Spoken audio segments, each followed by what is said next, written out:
Hi hello नमस्ते, कशा आहेत मैत्रिणींनो? मस्तच राहा. तर माझ्या नवीन रेसिपी चॅनलवर तुमचं स्वागत आहे. पाहू शकता मैत्रिणींनो, इथे मी फ्लावर घेतलेला आहे आणि फ्लावरचे असे छान बारीक बारीक तुकडे करून घेतलेत बघा, अशा पद्धतीने. आणि फ्लावर आपल्याला स्वच्छ पाण्याने धुवून घ्यायचं आहे, 2 ते 3 पाण्याने. झटपट रेसिपी आहे मैत्रिणींनो, बिलकुल पण टाइम लागत नाही ह्या रेसिपीला. पाहू शकता इथे कढईमध्ये मी गरम पाणी व्हायला गॅसवर ठेवलेलं आहे. आणि आपल्या पाण्याला उकळी आल्याच्या नंतर आपल्याला काय करायचं, ह्याच्यात मीठ टाकून घ्यायचे अर्धा चमचा. मीठ टाकून झाल्याच्या नंतर जो फ्लावर मी धुवून घेतलेला तो पाण्यामध्ये आपल्याला टाकून द्यायचंय सर्व. कसं फ्लावरला बारीक किडे बिडे असतात ना, त्यामुळे हे पाण्यात टाकून आपल्याला एक उकळी येऊन द्यायची आणि मग काढून घ्यायचंय हो.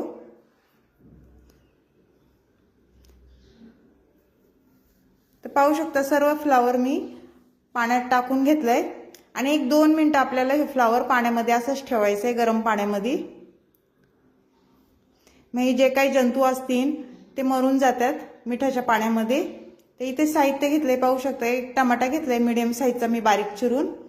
त्यानंतर इथे कांदा घेतलेला आहे एक मीडियम साईजचा आणि थोडासा लसूण घेतलाय, पाहू शकता तुम्ही. कांदा स्वच्छ मी धुवून घेतलेला साल काढून, पाहू शकता. आता हे कांदा आपल्याला छान बारीक चिरून घ्यायचा आहे अशा पद्धतीने.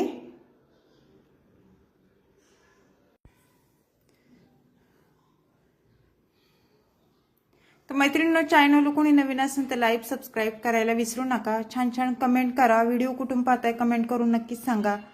व्हिडिओ आवडला तर मैत्रिणींना नातेवाईकांना शेअर करा. तर पाहू शकता अशा पद्धतीने आपल्याला कांदा बारीक चिरून घ्यायचा आहे. खूप झटपट होणारी रेसिपी आहे ही आणि व्हिडिओ खूप छोटासा आहे, संपूर्ण व्हिडिओ पहा. टिफिनसाठी ही रेसिपी तुम्ही आरामशीर करू शकता, घाईमध्ये पण एवढी झटपट होती. तर कांदा आपला छान असा बारीक चिरून झालेला आहे, पाहू शकता. त्यानंतर आपल्याला काय करायचंय, हे लसूण मी घेतलेला तो पण आपल्याला बारीक असं चिरून घ्यायचंय. तुम्ही ठेचून पण टाकू शकता किंवा लसणाची पेस्ट करून पण टाकू शकता, पण मी इथे चिरूनच घेणार आहे.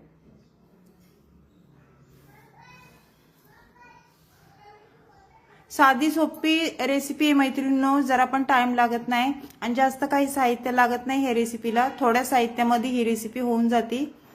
तर पाहू शकता इथे फ्लावर छान उकळलाय. तर आपल्याला काय करायचंय, हे फ्लावरचं सगळं हे फ्लावर एका भांड्यामध्ये काढून घ्यायचंय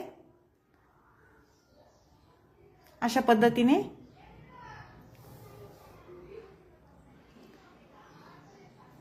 ह्याचा कसा उग्र वास पण येत नाही पाण्यामध्ये उकळल्याच्या नंतर, त्यामुळे पाण्यात उकळून घ्यायचा आणि जंतू वगैरे असेल तर ते पण मरून जातात.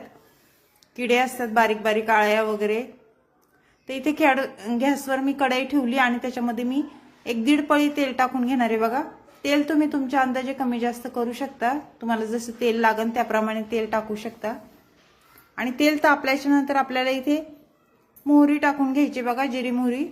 जिरी मोहरी छान तडतडल्यावर लसूण टाकून घ्यायचंय. लसूण तेलावर चांगला परतून घ्यायचंय, पाहू शकता अशा पद्धतीने. थोडा परतल्याच्या नंतर आपल्याला मीडियम साईजचा कांदा टाकून घ्यायचाय आणि कांदा पण तेलावर चांगला परतून घ्यायचंय, पाहू बघा असा.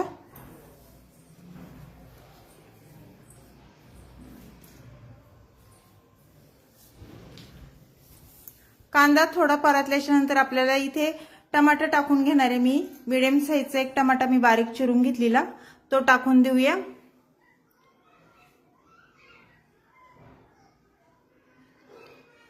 टमाटा पण कांद्यासोबत चांगला परतून घ्यायचा आहे अशा पद्धतीने.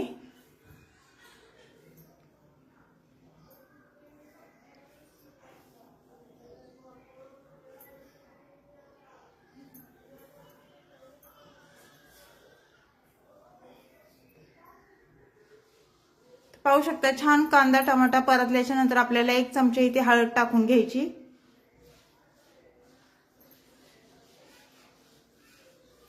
हळद टाकून झाल्याच्या नंतर इथे धना पावडर घेतली बघा मी 1 चमचा. हळद धना पावडर ही तेलावर चांगली परतून घ्यायची अशा पद्धतीने. त्यानंतर इथे मसाले टाकून घेऊया. लाल तिखट घेतले बघा मी 1 चमचा. लाल तिखट ते पण तेलावर चांगलं परतून घ्यायचे। जास्त काही मसाले टाकणार नाही मैत्रिणींनो, थोड्या मसाल्यामध्येच ही रेसिपी होऊन जाते। आणि थोडासा गरम मसाला मी टाकलेला आहे, अर्धा चमचा। हे मसाले चांगले तेलावर परतून घ्यायचे आपल्याला।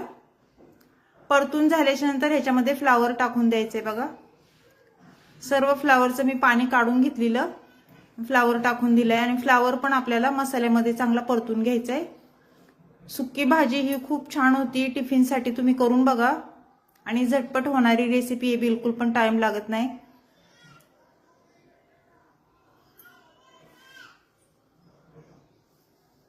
थोडंसं पाणी टाकून घ्यायचे आपल्याला, चवीनुसार मीठ टाकूया।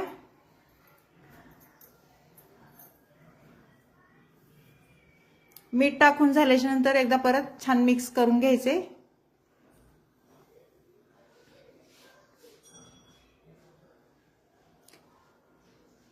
आणि इथे अर्धा ग्लासला पण पाणी कमी टाकायचे। बघा पाहू शकता, अगदी थोडं पाणी मी टाकलेलं आहे आणि हे सर्व छान मिक्स एकदा करून घ्यायचे परत एकदा ही भाजी आपल्याला। लाईक करायला विसरू नका मैत्रिणींनो। आणि 1-2 मिनिटं आपल्याला फक्त वाफ काढून घ्यायची, ह्याची झाकण ठेवून घेऊया। 2 मिनिटाच्या नंतर परत झाकण खोलून आपल्याला भाजी चेक करायची। बघा रंग पण भाजीचा खूप छान आलाय। त्यानंतर आपल्याला इथे शेंगदाण्याचं मी कूट टाकून घेणार आहे, 1-1.5 चमचा शेंगदाण्याचं कूट टाकून घेणार आहे। पाहू शकता भाजी झाल्याच्या नंतरच आपल्याला शेंगदाण्याचं कूट टाकायचं आहे, कारण हे शेंगदाण्याचं कूट भाजून कूट करून ठेवलेलं आहे। ते सर्व छान मिक्स करून घेते मी।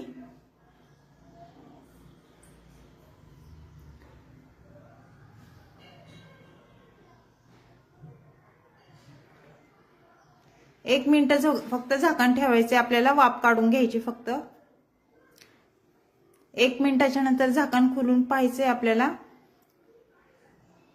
तर पाहू शकता मैत्रिणींनो, मस्त आपली ही फ्लावरची चमचमीत अशी भाजी झालेली आहे। ही टिफिनसाठी नक्की करून पहा, खूप छान होती आणि झटपट होणारी रेसिपी आहे ही। घाई गडबडीत तुम्ही आरामशीर करू शकता।